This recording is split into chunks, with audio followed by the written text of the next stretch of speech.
जिस प्रकार से प्रयास चल रहे हैं, निकट भविष्य में शांति का सूरज जरूर उगेगा। मणिपुर फिर एक बार नए आत्मविश्वास के साथ आगे बढ़ेगा।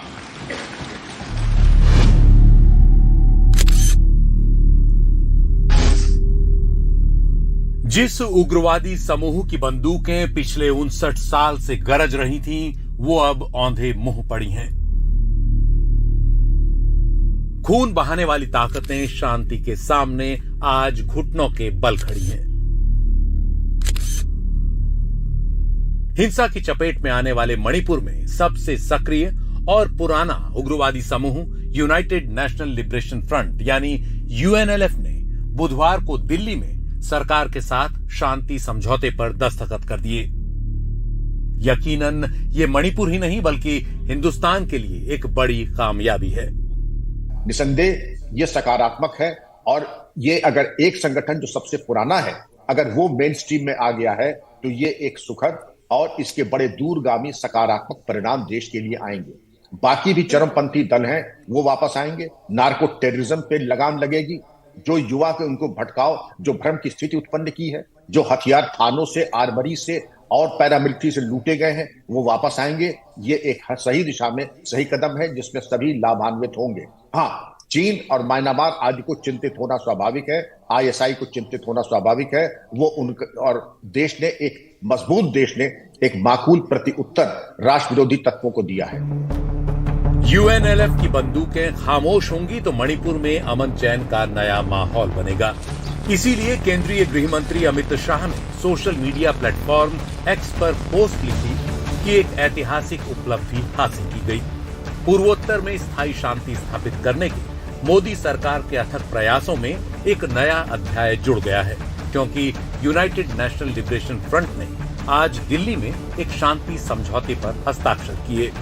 सबके साथ न्याय होगा और हिंसा करने वालों को हम बख्शेंगे नहीं, इसका विश्वास आप नरेंद्र मोदी सरकार पर रखिए।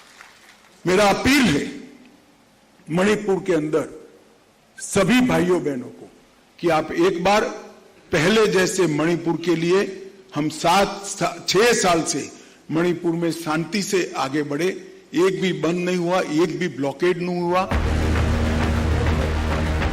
मणिपुर में उग्रवाद का पुराना इतिहास रहा है और इस खूनी इतिहास का बीज यूएनएलएफ ने ही बोया था। यूएनएलएफ का गठन 1964 में हुआ। इसके बाद कुछ और उग्रवादी संगठन भी मणिपुर में पनपे। ये मणिपुर की स्वतंत्रता की मांग कर रहे थे, लेकिन सरकारें नहीं मानी तो ये खून खराबे पर उतर आए।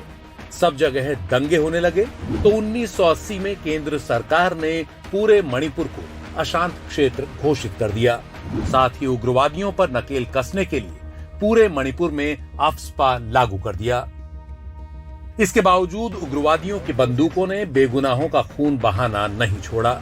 इसीलिए उन उग्रवादी संगठनों पर पाबंदियां साल दर साल बढ़ती गईं। लेकिन अब यूएनएलएफ के साथ समझौते से नई दिल्ली के मन में भी नई उम्मीद जगी है। केंद्रीय गृह मंत्री अमित शाह ने एक्स पर पोस्ट में लिखा कि मणिपुर की घाटी में सक्रिय सबसे पुराना सशस्त्र समूह यूएनएलएफ हिंसा त्याग कर मुख्यधारा में शामिल होने पर सहमत हो गया है।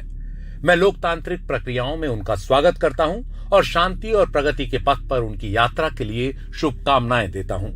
ये प्रधानमंत्री नरेंद्र मोदी जी के सर्वसमावेशी विकास के दृष्टिकोण को साकार करने और पूर्वोत्तर भारत में युवाओं को बेहतर भविष्य प्रदान करने की दिशा में एक ऐतिहासिक उपलब्धि है।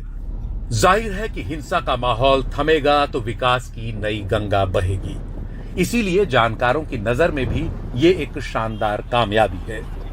मेरे मुताबिक बहुत ही उपलब्धि है। अगर आपको याद होगा 2014 से पहले नॉर्थ ईस्ट में तमाम स्टेट्स में इंसर्जेंसी थी।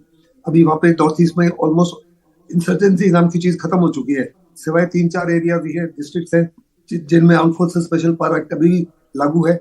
बाकी सब जगह शांति है और बड़ी कोशिश की जा रही है सरकार की कि नॉर्थ ईस्ट में हर प्रकार से शांति बहाल की जाए ताकि नॉर्थ ईस्ट को प्रोजेक्ट किया जाए as a gateway for our Act East policy.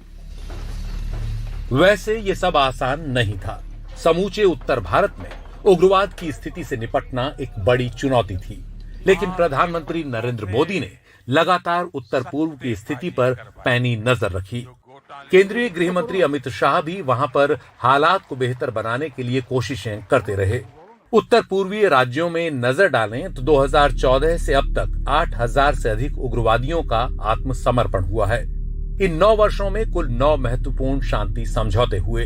इनमें 2014 का ANVC समझौता, 2019 का NLFT-SD समझौता, 2020 का ब्रू समझौता, बोडो समझौता, 2021 का कार्बी समझौता और इस साल का असम अरुणाचल अंतर्राज्यीय सीमा समझौता शामिल हैं। हालांकि ऐसे समझौते आसान नहीं थे। इसके लिए जहां पूर्वोत्तर से केंद्र सरकार ने लगातार संपर्क साधे रखा, वहीं पिछले 9 वर्षों में पूर्वोत्तर में सुरक्षा पर ही 2,878 करोड़ रुपए केंद्र सरकार ने खर्च किए। देश मणिपुर के लोगों के साथ है। देश मणिपुर के लोगों को पिछले कुछ दिनों से जो शांति बनाए रखी है, उस शांति के पर्व को आगे बढ़ाएं और शांति से ही समाधान का रास्ता निकलेगा। केंद्र सरकार मिलकर के उन समस्याओं के समाधान के लिए भरपूर प्रयास कर रही है, करती रहेगी।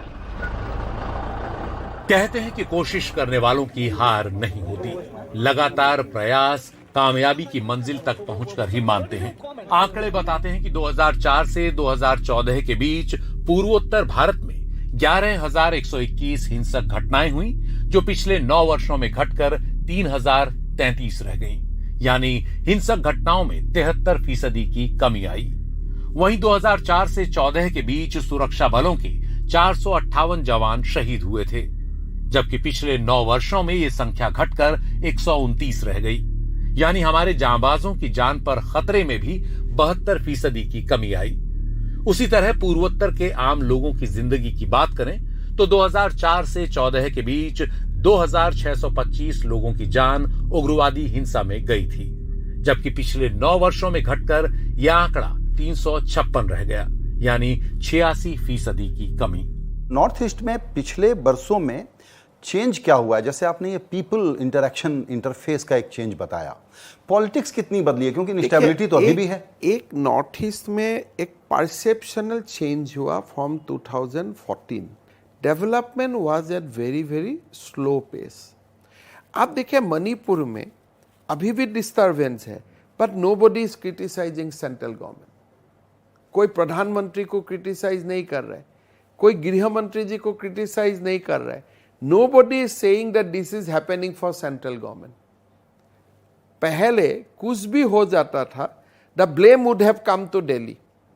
Now people know that this is our conflict, nothing to do with Delhi. So आप आज मई से ये conflict situation है नॉर्थ ईस्ट में, and you will see the politician from mainland is criticizing Narendra Modi, but nobody from Manipur is blaming Narendra Modi. इसीलिए UNLF की बंदूक छोड़कर अमन के रास्ते पर आने की पहल पूर्वोत्तर में शांति को बल देगी। मणिपुर के मुख्यमंत्री एन वीरेंद्र सिंह इस शांति पहल का श्रेय केंद्रीय गृह मंत्री अमित शाह को देते हैं। दरअसल शांति की इन ईमानदार कोशिशों का नतीजा ये हुआ कि उत्तर पूर्व में आफ्स्पा की परिधि में कमी आई। मणिपुर के 7 जिलों के 19 पुलिस स्टेशन अब अशांत क्षेत्र से बाहर निकल गए हैं। असम में 70% से अधिक हिस्सा आफ्स्पा से मुक्त हो चुका है। अरुणाचल प्रदेश में अब केवल 3 जिलों और एक अन्य जिले के 3 पुलिस स्टेशन क्षेत्रों में ही आफ्स्पा बचा है। नागालैंड में 8 जिलों के 18 पुलिस थानों से अशांत क्षेत्र अधिसूचना हटा ली गई है। त्रिपुरा और मेघालय से आफ्स्पा पूरी तरह से हटा लिया गया है। पूर्वोत्तर में हिंदुस्तान का सूरज सबसे पहले उगता है, लेकिन उग्रवाद के हिंसक अंधेरे में यहां खुशहाली की रोशनी आ ही नहीं पाती थी। अब उग्रवाद जैसे जैसे खत्म हो रहा है, पूर्वोत्तर की चमक लौट रही है। Bureau report, NDTV India.